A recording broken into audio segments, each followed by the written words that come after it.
রুশ president Vladimir পুতিনের সরকারি বাসভবনে ড্রোন হামলার পর ইউক্রেনে বড় ধরনের পাল্টা হামলা চালিয়েছে রাশিয়া। শব্দের চেয়েও 11 গুণ গতিসম্পন্ন অত্যাধুনিক ক্ষেপণাস্ত্র ওরেশনিক ব্যবহার করে ইউক্রেনের পশ্চিমাঞ্চলে আঘাত হেনেছে রুশ প্রতিরক্ষা বাহিনী। রাশিয়ার দাবি এটি ছিল প্রেসিডেন্টের বাসভবনে হামলার সরাসরি জবাব।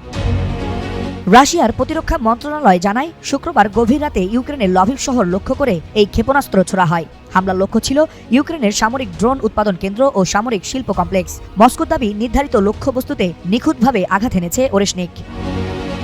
এর আগে গত 29 ডিসেম্বর রাশিয়ার নভগরোদ অঞ্চলে অবস্থিত পুতিনের একটি সরকারি বাসভবন লক্ষ্য করে 91টি বিস্ফোরকবাহী ড্রোন হামলার অভিযোগ তোলে মস্কো। যদিও রুশ সেনাবাহিনীর দাবি, সব ড্রোন আগেই ভূপাতিত করা হয়েছিল। ইউক্রেনের লভিভ শহরের মেয়র জানিয়েছে, রাশিয়ার পাল্টা হামলায় শহরের কিছু গুরুত্বপূর্ণ অবকাঠামো ক্ষতিগ্রস্ত হয়েছে, তবে ক্ষয়ক্ষতির বিস্তারিত প্রকাশ করেননি তিনি। রাশিয়ার নতুন প্রজন্মের এই মাঝারি পাল্লার ব্যালিস্টিক ক্ষেপণাস্ত্র সর্বোচ্চ 5000 কিলোমিটারের দূরের লক্ষ্যবস্তুতে আঘাত হানতে সক্ষম। পারমাণবিক ও সাধারণ দুই ধরনের বিস্ফোরক বহনের ক্ষমতা সম্পন্ন ওরেশনিককে রাশিয়া তাদের সবচেয়ে ভয়ঙ্কর অস্ত্রগুলোর একটি হিসেবে তুলে ধরেছে। বিশ্লেষকদের মতে এই হামলা ইউক্রেন যুদ্ধকে আরও বিপজ্জনক পর্যায়ে নিয়ে যেতে পারে।